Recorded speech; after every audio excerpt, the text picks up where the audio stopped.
adorar. Depois nós vamos festejar. Primeiro nós vamos adorar. E o momento da palavra do Senhor nos traz a consciência e o entendimento do que precisamos fazer para o adorar. Essa é a grande questão da aplicação prática da palavra de Deus nas nossas vidas. Eu quero convidá-los a abrir a palavra de Deus. Eu não escrevi as minhas pregações, não. E elas estavam sendo perdidas ao tempo. Então todas as minhas pregações agora são escritas, para que eu não as perca mais. Que o Senhor me dê mais e mais oportunidades e abra portas para que eu continue, segundo a vontade dele, pregando a palavra do Senhor. Comuniquei na minha igreja que estaria aqui. Recebi autorização por esse estudo. Romanos, por gentileza, meus amados, capítulo 12, versículo 1 e 2. Eu peço aos amados que estejam atentos à leitura da palavra de Deus. Se nós apenas lêssemos aqui um texto bíblico e depois todos reunidos fôssemos para os nossos lares, já estaríamos grandiosamente abençoados por Deus, porque precisamos entender que a Bíblia Sagrada, a palavra de Deus, é Deus falando conosco. Sempre é Deus falando conosco. O texto diz o seguinte, Romanos 12, verso 1 e 2: Rogo-vos, pois, irmãos, pelas misericórdias de Deus, que apresenteis o vosso corpo por sacrifício vivo, santo e agradável a Deus, que é o vosso culto racional, e não vos conformeis com este século, mas transformai-vos pela renovação da vossa mente, para que experimenteis qual seja a boa, agradável e perfeita vontade de Deus. Os irmãos gostam de pregação com título. Essa pregação tem um título que se chama A Vontade de Deus. Estamos de frente aqui com um texto riquíssimo e nós vamos tentar explorar esse texto ao máximo.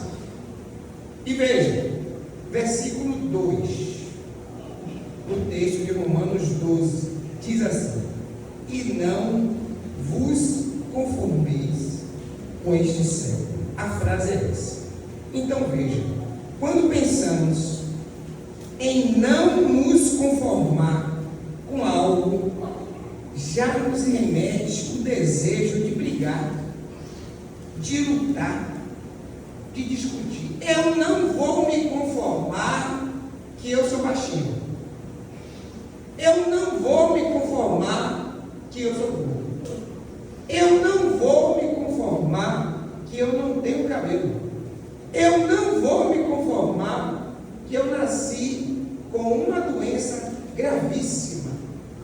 E eu quero brigar com o mundo por causa disso. Bom, meus amados, vejam bem. A palavra de Deus não está remetendo a isso. Quando pensamos em não nos conformar com algo e já nos remetemos ao desejo de brigar e de lutar, isso não é a vontade de Deus. Não é essa a mensagem que o texto nos exorta a realizar. Que coisa interessante. Mas não nos conformar não é algo meio que já dá uma certa ira no nosso ser? Parece que sim, mas não é. Veja bem, não se conformar com este século, que é a mensagem que está sendo dita significa de fato romper com qualquer laço que tenhamos com o pecado. Isso é não nos conformar segundo a vontade de Deus.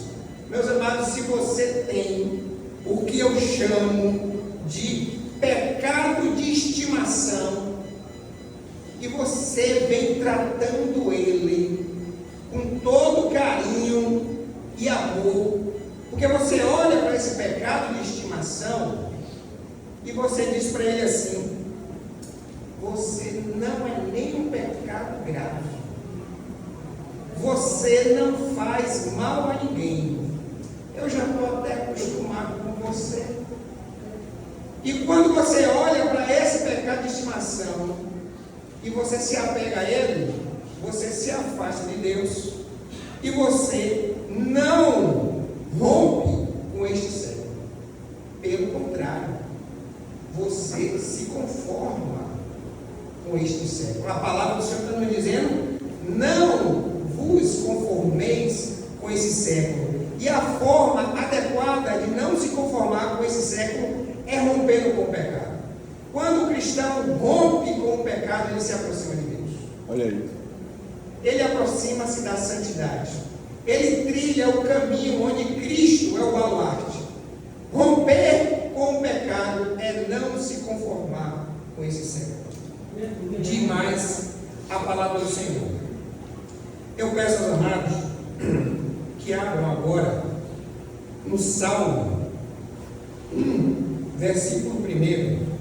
Vamos estar acompanhando também mais essa leitura. Salmo 1, versículo 1. Aqui no Salmo 1 primeiro está uma grande orientação bíblica para que seja possível, de fato, nas nossas vidas, não nos conformarmos com esse século e rompermos, de fato, com o pecado, trilhando um caminho de santidade. Deus vai nos abençoar nesse mistério. Salmo 1, verso 1 diz: bem-aventurado o homem que não anda no conselho dos ímpios, não se detém nos caminhos dos pecadores, nem se assenta na roda dos escarnecedores. Veja bem, meus amados, romper com esse século, romper com este mundo, se afastando de fato de uma vida pecaminosa, é necessário que não andar no conselho dos ímpios. A Escritura Sagrada nos dá a orientação do que devemos fazer: não andar no conselho dos ímpios. Porque é importante não andar no conselho de um ímpio. A palavra ímpio tem um significado. Nós vamos entender o significado da palavra ímpio para entender por que devemos nos afastar desse tipo de pessoa. A palavra ímpio significa assim: refere-se a alguém que vive de maneira contrária aos mandamentos e à vontade de Deus.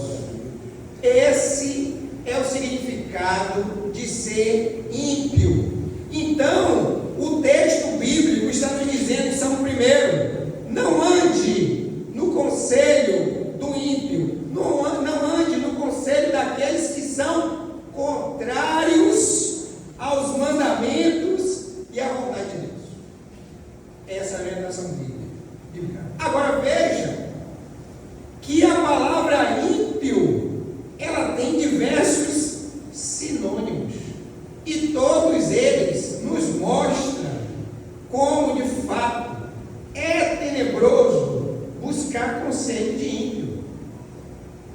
Ímpio e os seus sinônimos são o seguinte: incrédulo, descrente, nécio, injusto, tolo, corrupto, insensato. Tudo isso é ímpio. O que eu mais gosto desse é nécio, porque nécio é burro, e a forma educada de você chamar o ímpio de burro é chamar ele de nécio, e está na Bíblia. Nécio Nefesh significa burro, porque é uma tolice tão grande você pensar que ter uma vida ímpia vai lhe trazer benefício. E o crente, o servo de Deus, não pode se juntar com o ímpio. Não pode de maneira nenhuma. A palavra ímpio descreve alguém que pratica de fato a impiedade, que é moralmente corrupto, injusto e que rejeita e desrespeita a autoridade divina. A impiedade é o estado ou qualidade de quem não tem piedade, é o contrário do cristão. Ele não tem a qualidade que o cristão tem, que é ser piedoso. Isto é, alguém sem devoção, sem fé, sem afeição por Deus e também sem afeição aos ensinos de Deus. Veja o que é ser ímpio.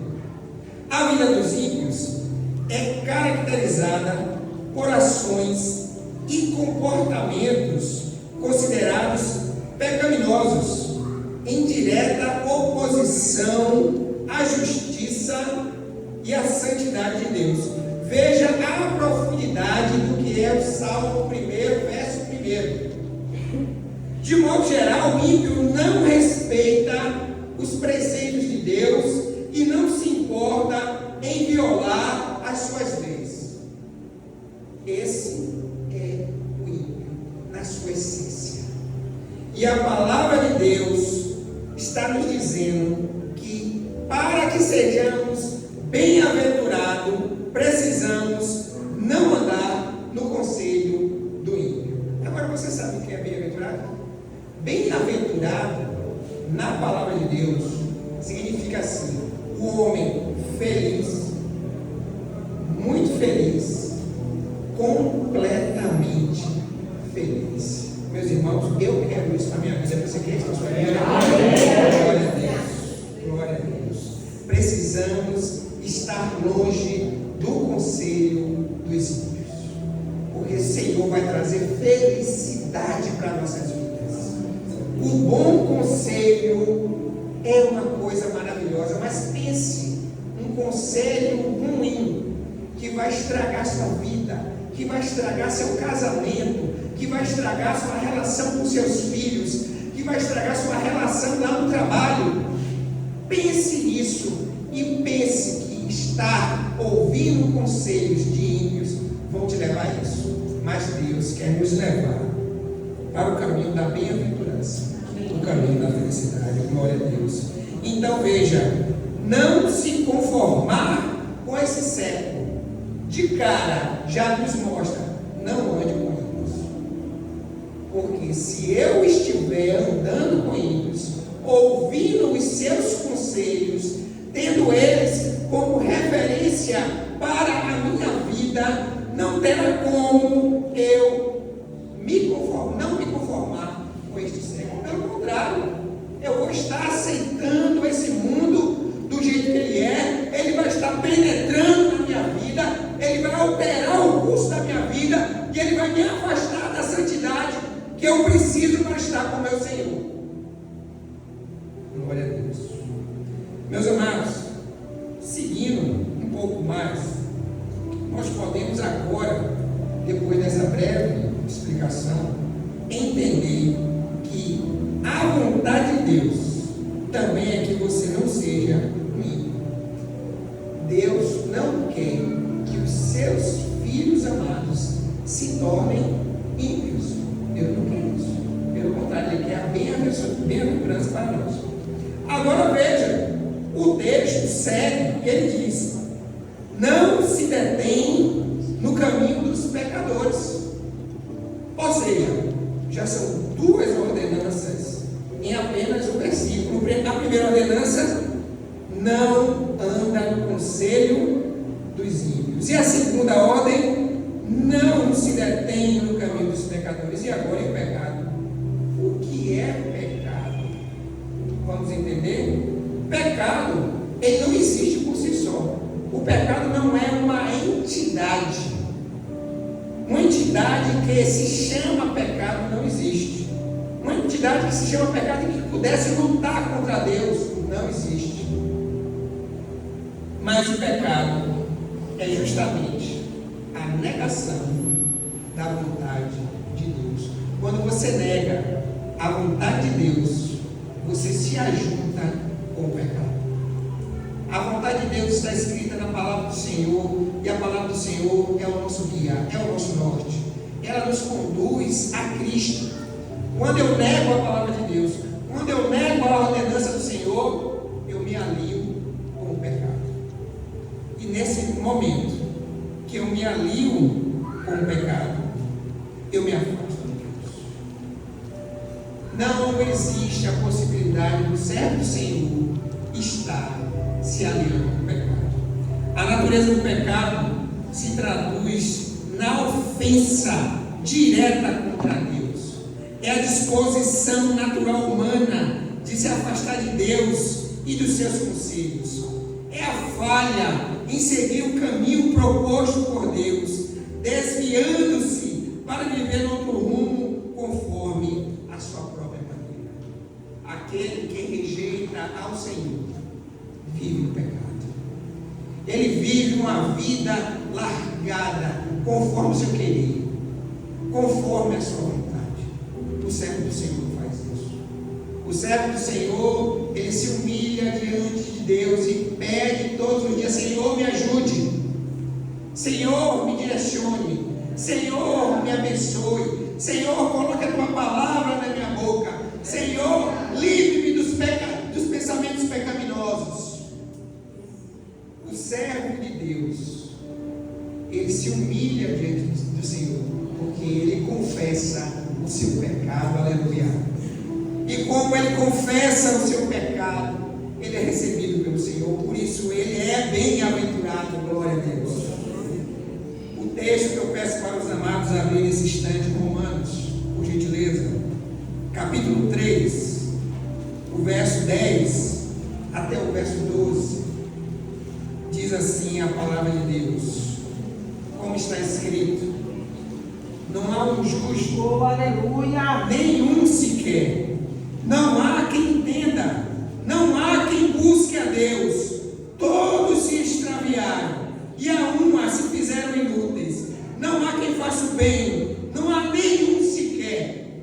Se não fora o Senhor que nos resgatou do tremendal de lama, nós não estaríamos de pé, nós estaríamos no pecado, mas o Senhor aprove a Ele nos resgatar para o reino da luz. Glória a Deus por isso, aleluia. Como, senhores, a nossa disposição natural é a de viver no pecado, não devemos, em hipótese alguma, alimentar as nossas paixões vivendo no caminho dos pecadores. Muito pelo contrário, devemos nos prostrar diante do Senhor, confessar o nosso pecado e pedir a Deus que nos sustente nas suas mãos, porque nas mãos do Senhor é que nós estamos seguros. Glória a Deus. Podemos então, a partir daqui, dessa breve explicação, afirmar também que a vontade de Deus é que você não viva uma vida de pecado. Glória a Deus. Retornando aqui para o texto do Salmo 1, versículo 1, a terceira ordenança que ali está, diz assim para a gente: nem se assenta na roda dos escarnecedores. A primeira ordenança: não recebe o conselho dos ímpios. A segunda ordenança: não se detém no caminho dos pecadores. E a terceira agora: não se assenta na roda dos escarnecedores. Meu querido, e o que é escarnecer? Precisamos entender de fato o que é escarnecer, para que você nunca pratique isso. Escarnecer é um termo que pode ser definido como uma forma de zombaria, ridicularização ou deboche. É uma atitude que visa menosprezar ou desvalorizar alguém ou algo. geralmente com o objetivo de causar constrangimento ou humilhação. O escarnecedor pode ser expresso, o escarnecer pode ser expresso através de palavras, gestos ou ações, e é considerado uma forma de agressão verbal ou psicológica. Abra a palavra de Deus, por gentileza, agora em Provérbios 19, 28.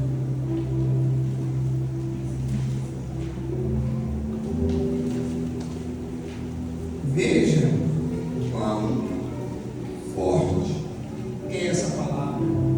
Diz assim a palavra de Deus, Provérbios 19, 28. A testemunha de Belial escarnece da justiça, e a boca dos perversos devora a iniquidade. A testemunha de Belial é a testemunha do próprio demônio, e ela escarnece da justiça, ela zomba da justiça. De qual justiça se está falando? Da justiça de Deus, da justiça do nosso Deus. Esse escarnecer, o cristão não deve praticar em momento algum da sua vida. É um pecado tenebroso. Humilhar alguém, zombar de alguém, é agir como a testemunha de Belial, porque zomba da justiça de Deus quando faz isso. A palavra do Senhor manda que amemos ao nosso próximo como a nós mesmos. Como vamos andar zombando das outras pessoas? Como faremos isso? E vamos depois dizer: não, nós somos servos do Senhor. O Senhor rejeita quem faz isso. O Senhor acolhe aqueles que não zombam de ninguém. Muito pelo contrário. O Senhor acolhe aquele que acolhe a viúva, aquele que acolhe ao necessitado, aquele que estende a sua mão para ajudar, aquele que dá um copo d'água a quem tem sede. Aleluia, Deus, glória. Palavra de Deus, Provérbios 17:5, meus irmãos, por gentileza. Ainda fala mais um pouco a respeito desse assunto. Provérbios 17, verso 5, e diz assim: o que escarnece do pobre insulta ao que o criou, insulta ao próprio Deus. O que se alegra da calamidade não ficará impune. Deus vai pesar a mão sobre ele. Louvado seja o nome do Senhor. Meus queridos, então, a partir desse momento nós já podemos afirmar também que a vontade de Deus é que você não viva uma vida sendo um escarnecedor. Veja e volte agora, Salmo 1, verso 1. Bem-aventurado, feliz, muito feliz, completamente feliz, o homem que não anda no conselho dos ímpios. E você já sabe o que é ser um ímpio. Não se detém nos caminhos dos pecadores. Você quer uma vida de santidade, você, pelo contrário, deve confessar o seu pecado diante do Senhor. Nem se assenta na roda dos escarnecedores. Você não humilha ninguém, você não escarnece ninguém, você não zomba de ninguém. Pelo contrário, você acolhe as pessoas e dá amor para essas pessoas, amor que vem do trono de Deus. Meus amados, mas lá no texto que a gente leu primeiro, Romanos 12, verso 1 e 2, volte para ele agora. A partir do verso 2, nós entendemos o que é: não vos conformeis com este século. Entendemos isso? Mas agora nós precisamos entender também a parte seguinte do texto, porque o texto no versículo 2 diz assim: e não vos conformeis com este século, mas esse mas aí é entretanto, transformai-vos pela renovação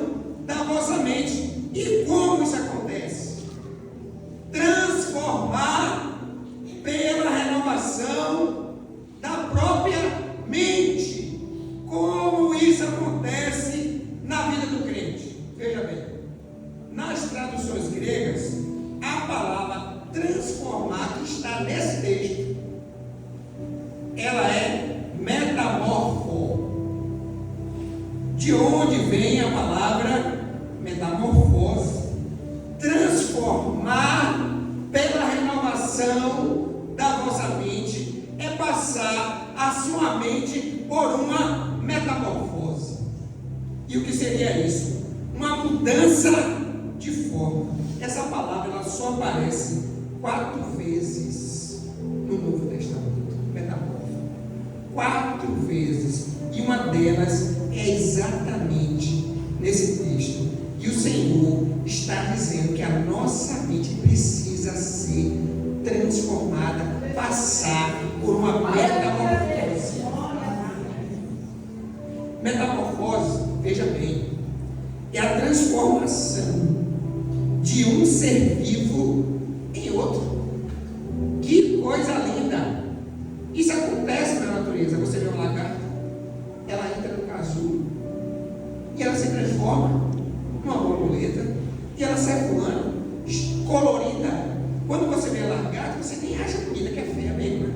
Se arrastando pelo chão. Mas quando você vê a borboleta voando, linda, colorida, você diz, oh, glória a Deus. Ali você dá glória. Mas antes, quando ela era largada, você não dava.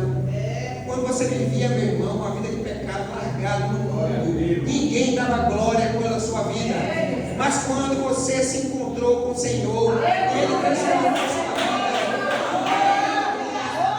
Você recebeu glórias e glórias e glórias na sua vida. A metamorfose que o Senhor quer para nossas vidas é total. Você agora é irreconhecível, meu irmão.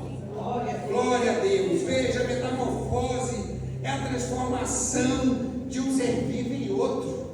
Significa mudança ou mutação.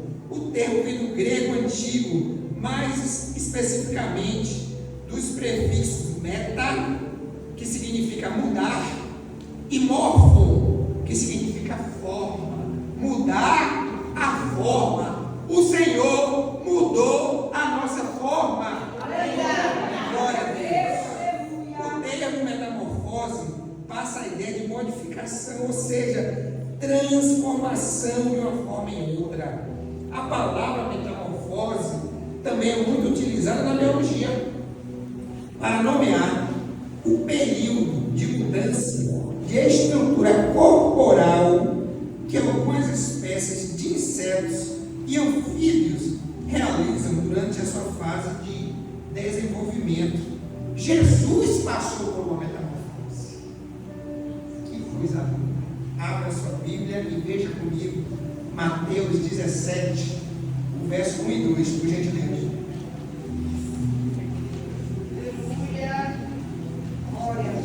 Esse texto que nós vamos ler agora em Mateus, a palavra que está traduzida como transfigurado, no texto original está como metamorfose. E o texto é esse, Mateus 17, verso 1 e 2. 6 dias depois, tomou Jesus consigo a Pedro e aos irmãos Tiago e João, e os levou em particular ao alto monte, e foi transfigurado. Jesus foi metamorfo. Jesus passou por uma metamorfose diante dos olhos dos apóstolos, e imediatamente ele mudou. Diante deles, o seu rosto resplandecia como o sol, e as suas vestes tornaram-se brancas como a luz. Glória a Deus. O termo usado aqui é metamorfo. Jesus quer fazer essa metamorfose conosco. A palavra do Senhor diz que quando estivermos na glória, estaremos glorificados. O Senhor vai operar uma metamorfose total. Nós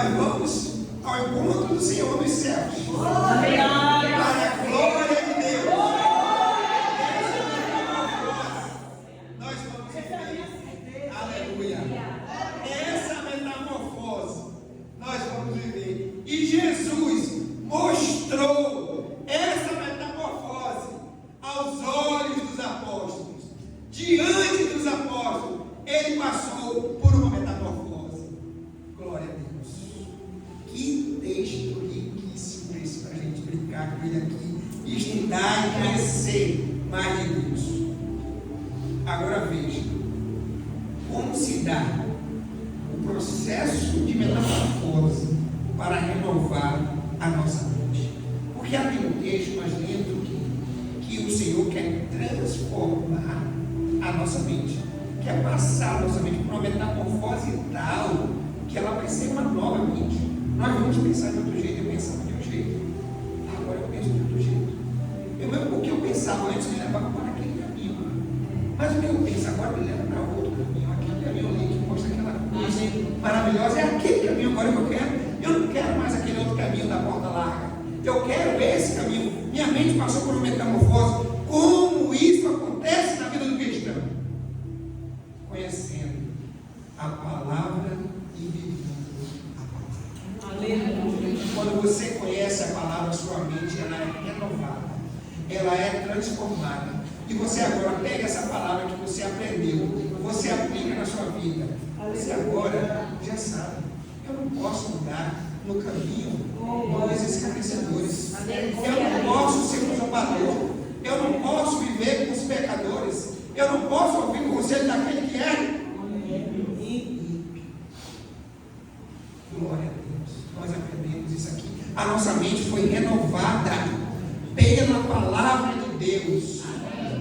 Louvado seja Deus. Nós precisamos todos os dias ler a palavra e meditar. Todos os dias Deus vai falar com você. Todos os dias Deus vai falar comigo através da leitura da palavra de Deus. Deus deixou a palavra dele conosco para nos orientar. Lá está a orientação que vai fazer de você um bem-aventurado. Se lembra? Feliz, muito feliz, completamente feliz. Louvado seja o nome do Senhor. Está na palavra de Deus essa orientação. Busque essa orientação. Tenha sede da palavra de Deus. Aprenda essa palavra. A tempo e a fora de tempo, pregue essa palavra. Seja um instrumento na mão de Deus.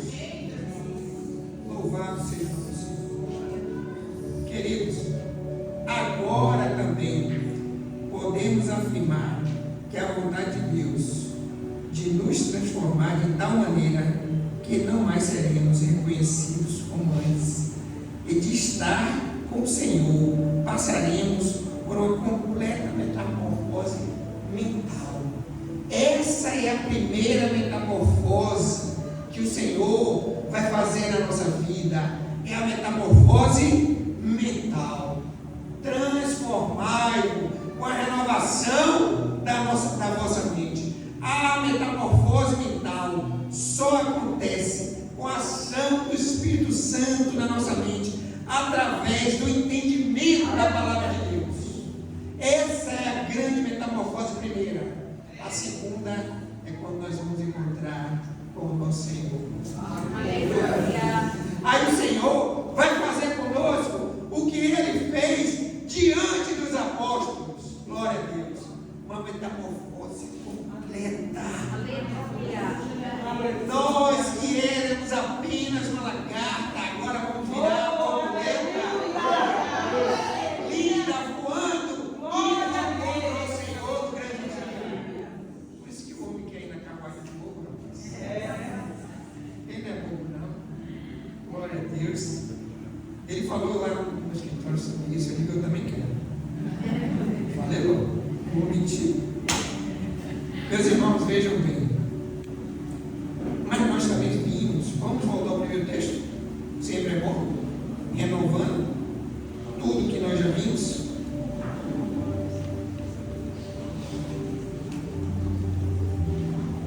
O primeiro texto diz, versículo Romanos 12, de 1 a 2, verso 2 diz: e não vos conformeis com esse século, nós já sabemos disso, mas transformai-vos pela renovação da vossa mente. Nós aprendemos aqui essa metamorfose maravilhosa através da palavra de Deus, que vai mudar o nosso entendimento das coisas e vai nos dar o discernimento para nos aplicarmos a fazer a vontade de Deus. Essa é a grande metamorfose primeira.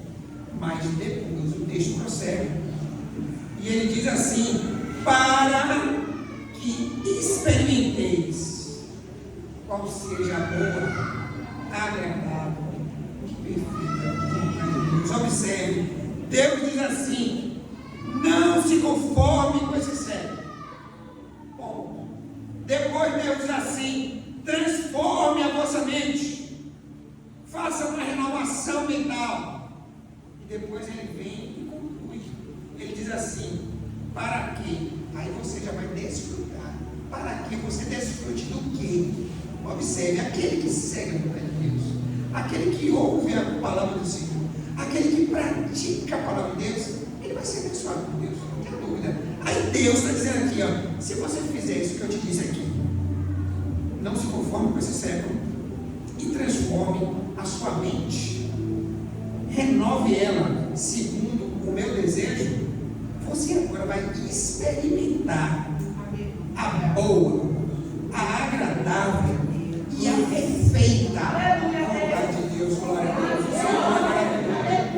O Senhor já quer te abençoar, meu irmão, aqui mesmo, na sua vida terrena.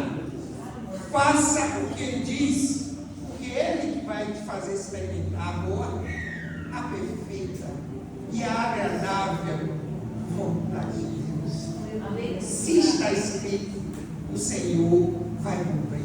Glória a Deus. Agora veja, meus amados, a vontade de Deus de fato é boa. O texto bíblico fala isso. Abra a palavra de Deus, por gentileza, Gênesis 1:31. Gênesis, verso 31.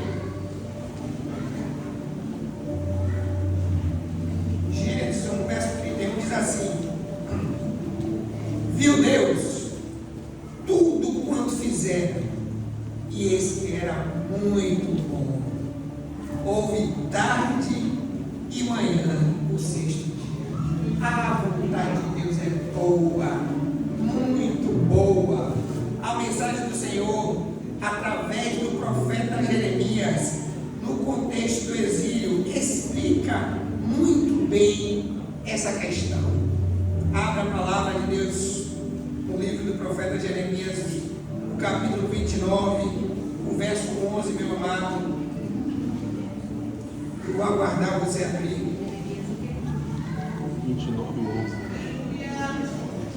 11. Diz assim a palavra do Senhor: eu é que sei que pensamentos tenham a vosso respeito, diz o Senhor. Pensamentos de paz e não de mal, para vos dar o fim que desejais. A vontade de Deus é boa, meu irmão. A vontade de Deus é boa para a sua vida, é boa para a minha vida. Glória a Deus. A vontade de Deus é boa e Ele sempre busca o bem dos seus filhos, ainda que nós não entendamos os caminhos que Ele determinou, porque Ele é soberano para determinar o caminho. Glória a Deus. A nós nos cabe seguir a vontade de Deus, obedecer a palavra de Deus, porque também agora aprendemos a vontade de Deus é boa. Glória a Deus. Mas também, meus irmãos, nós não podemos esquecer, a vontade de Deus, ela é agradável. Além de boa, agradável. Veja só, o homem caído não consegue enxergar a vontade de Deus. O pecador, ele não enxerga a vontade de Deus. Como ele vê como algo desagradável. Muito pelo contrário do que ele deveria enxergar, ele acha a vontade de Deus detestável e repulsa a vontade de Deus. Ele rejeita a vontade de Deus. E veja, ele quer a vida do pecado. Somente uma obra milagrosa, operada pelo Espírito Santo de Deus, pode fazer com que o homem olhe para a vontade de Deus, do Senhor, e declare o seguinte, como está escrito: Salmo 40. Depois que os amados abram a palavra de Deus. Salmo 40, verso 8. Assim declara o homem que é resgatado pelo Senhor e tem a sua mente transformada pela ação da palavra de Deus e pela iluminação do Espírito Santo. Diz assim o salmista: agrada-me fazer a tua vontade, ó Deus meu. Dentro do meu coração está a tua lei. Glória a Deus. A lei de Deus é a palavra de Deus. Guarde a palavra de Deus no seu coração e você será abençoado. A vontade de Deus, de fato, ela é agradável, porque conduz todas as coisas a um fim glorioso. O fim já está determinado. Estaremos na eternidade com o Senhor, adorando nosso Deus, nossa paz. O fim é glorioso. Não importa o caminho que o Senhor traçou para nós, o fim é glorioso. Na consumação de todas as coisas, a redenção dos filhos de Deus, ela estará completa. Os ímpios receberão o devido pagamento por seu pecado. O problema do mal estará definitivamente superado. O universo inteiro será restaurado e Deus receberá toda a glória que lhe é devida. A boa notícia é que ninguém poderá impedir que essa boa, perfeita e agradável vontade de Deus se cumpra plenamente. Glória a Deus. A vontade de Deus, meus amados, também é perfeita. Além de ser boa, além de ser agradável, ela é perfeita. Que coisa maravilhosa para nossas vidas. Nós temos um Deus que cuida de nós o tempo todo. Aleluia. E a sua vontade é perfeita. Aleluia. O apóstolo Paulo assegura que a vontade de Deus para nós é boa e perfeita, dizendo que todas as coisas cooperam para o bem daqueles que amam a Deus, daqueles que são chamados segundo o seu decreto em Romanos 8:28. Todas as coisas são todas as coisas. Nada está fora do plano de Deus. Todas as coisas irão cooperar para o bem daqueles que adoram e amam esse Deus maravilhoso que nós servimos. Glória a Deus. Então, quer dizer que assim como a alegria, a satisfação, o conforto fazem parte da perfeita vontade de Deus para nós, a dor, o sofrimento e as privações também fazem. Paulo, quando estava no cativeiro, ele estava no terceiro cárcere. A prisão que Paulo estava tinha 3 andares. O chão é grade, não tem piso. O chão são grades. O primeiro andar tem uma grade que olha e vê o segundo andar. O segundo andar tem uma grade que olha e vê o subsolo, que é o terceiro. É descendo. Paulo está lá embaixo. Não tem banheiro.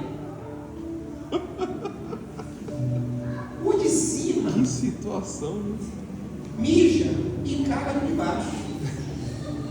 O do meio mija e caga no último. O último é Paulo, que está recebendo o mijo e o cocô dos dois. E sabe o que ele estava fazendo lá? Louvando, adorando ao Senhor, escrevendo essas cartas que nós estamos lendo para a edificação de nossas vidas, porque todas as coisas colaboram para o bem daqueles que amam a Deus. O sofrimento que Paulo passou naquele momento colaborou para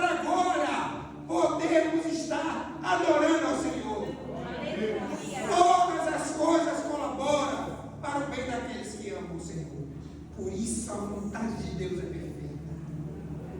Paulo não ficou lá no cárcere se laboreando. Oh Deus, por que o Senhor me colocou aqui? Eu que sou o seu apóstolo, que faço tantas coisas pelo Senhor, o Senhor mandou ir, eu fui, e agora eu estou nesse cárcere. Paulo não fez isso. Isso aí é síndrome do crente coitadinho. Se o Senhor vê na sua igreja, corrija, por favor. Se tiver aqui, corrija. Não presta. Crente coitadinho é assim. Qualquer coisa, eu não aguento, não, estou sofrendo demais, eu sofro demais, não posso nem adorar. Paulo louvando, aleluia, adorando, glória, escrevendo cartas maravilhosas de instrução para todas as igrejas. Meu irmão, você está com a mente gravada? Fala o seguinte: louve, adore. Está com dor no pé? Louve e adore. Você está desempregado? Louve e adore. Você está com febre? Louve e adore. Você está mancando? Louve e adore. Você foi rejeitado? Louve e adore. Alguém te esbofeteou? Louve e adore. Reconheça o Senhor na sua vida e Ele vai te exaltar. No momento certo, o Senhor vai te levantar. Aleluia, glória a Deus.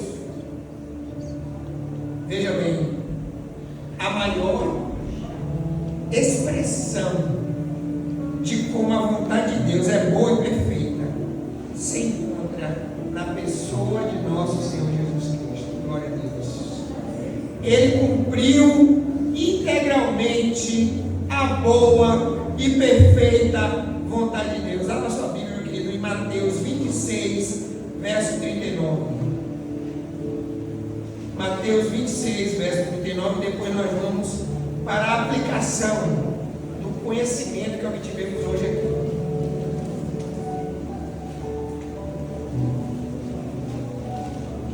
Mateus 26, 19 diz assim: adiantando-se um pouco, prostrou-se Jesus, prostrou-se sobre o seu rosto, orando, dizendo: meu Pai, se possível, passa de mim esse cálice, todavia, não seja como eu quero, e sim como tu queres. Jesus tinha plena convicção que a vontade de Deus é boa, perfeita e agradável.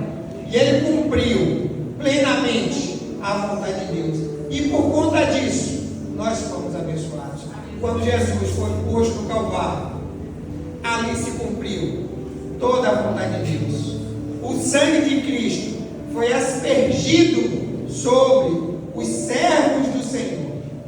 E quando Deus, do seu trono sagrado, olha agora para nós, Ele não nos vê. Ele olha para nós e Ele vê o sangue do Cordeiro aspergido sobre nós. E Ele se agrada do sacrifício de Jesus.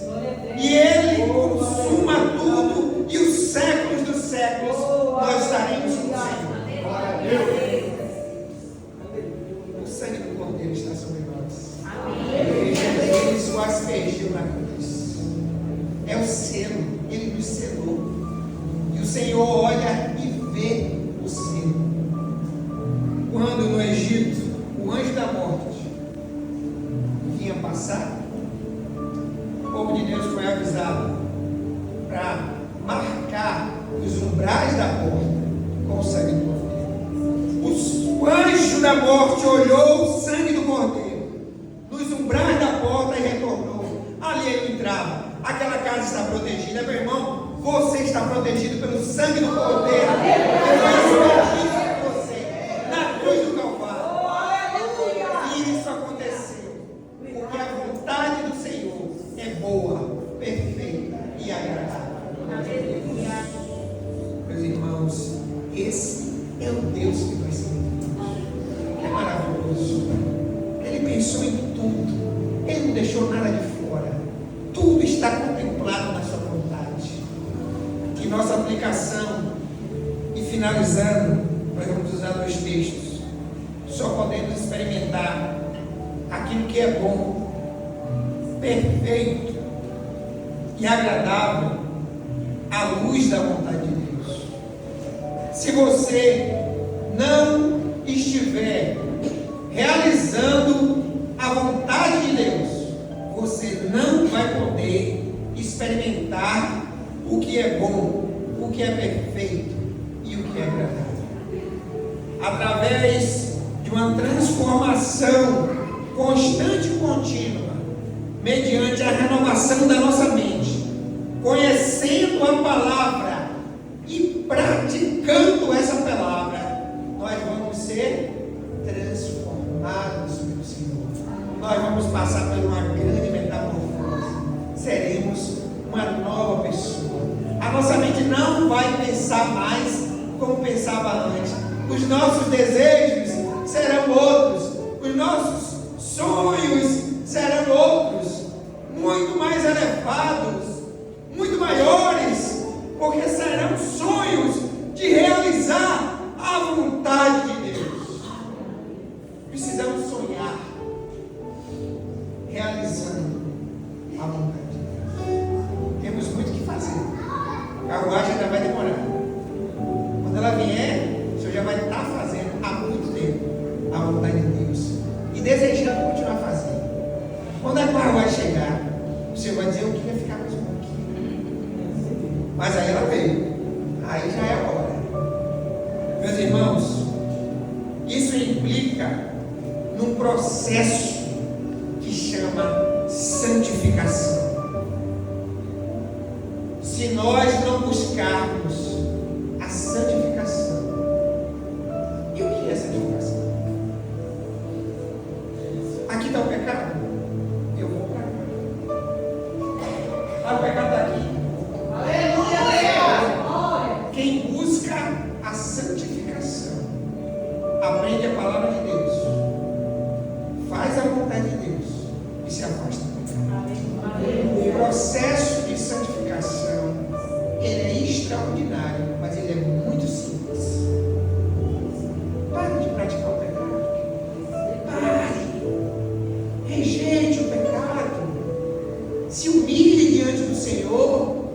Diga: Senhor, socorro. Eu preciso da sua ajuda. Me ajude, porque a carne está me dominando, mas eu quero que o Espírito do Senhor me domine. É através do conhecimento da palavra de Deus e da vida, vivendo e praticando a vontade de Deus, que cresce em nós o processo de santificação. O Senhor alimenta dioturnamente o processo de santificação, e nós começamos a ter forças para rejeitar o pecado. E cada vez que a gente rejeita mais o pecado, a gente se aproxima de Deus, e a gente faz mais a vontade de Deus, e a gente exalta mais o Senhor, e a gente adora mais o Senhor, e a gente serve mais ao Senhor. Ó Deus maravilhoso, esse processo que o Senhor opera, a gente queria que fosse assim, ó. Agora eu já estou santificado. Não é assim. Todo dia, por causa daquela paciência que Deus tem, porque é uma característica dele, do Espírito Santo de Deus, é que ele é longânimo e asaz bem pequeno, e ele tem paciência conosco. Você já pensou se Deus não tivesse paciência conosco? Então todo dia ele vai mudando você um pouquinho mais, vai melhorando você um pouquinho mais. Você já se olha no espelho e você já não sente vergonha de você, porque o cristão que vive uma vida de pecado, ele vive uma vida de engano. Ele engana todo mundo, menos duas pessoas: Deus e ele. Então, o processo de santificação nos traz alegria, nos traz regozijo, nos traz gozo, nos traz paz, nos traz felicidade. O Senhor nos diz que seremos bem-aventurados, felizes, muito felizes, completamente felizes. Glória a Deus.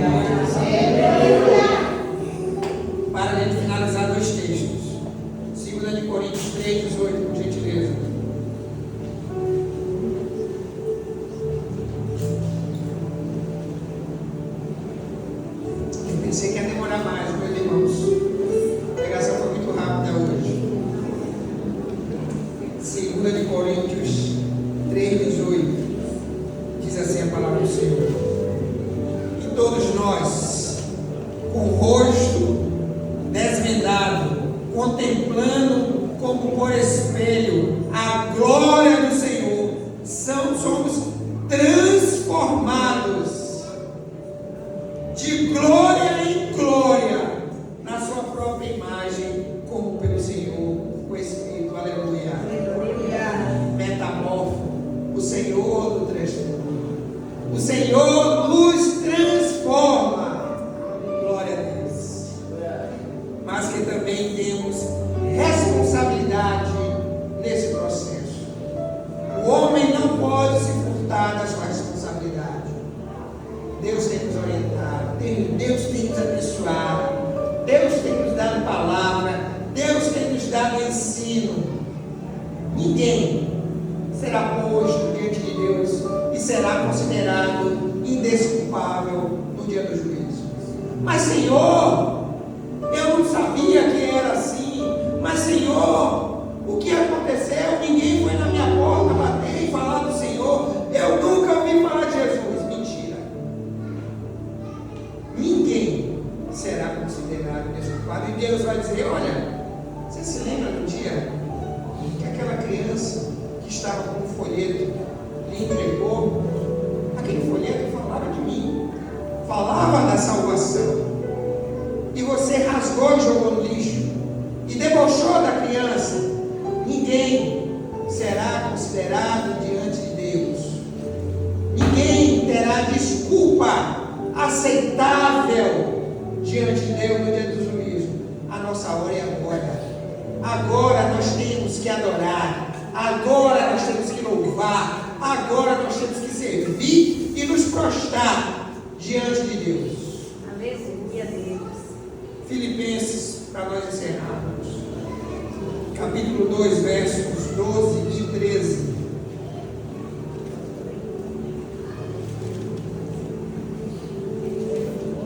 Filipenses 2, 12 e 13. Diz assim a palavra do Senhor: assim pois, amados meus, como sempre obedecestes, não só na minha presença, porém, muito mais agora, na minha ausência, desenvolvei a vossa salvação com temor e tremor. Tenha medo de Deus, porque Deus é quem efetua em vós tanto querer como realizar, segundo a sua boa vontade. Glória a Deus. Então, para encerrar, redimidos por Cristo e santificados pelo Espírito, podemos viver de um modo bom, perfeito e agradável aos olhos de Deus, ou seja, de acordo com a sua vontade, que igualmente é boa, perfeita e agradável. Glória a Deus. Aleluia.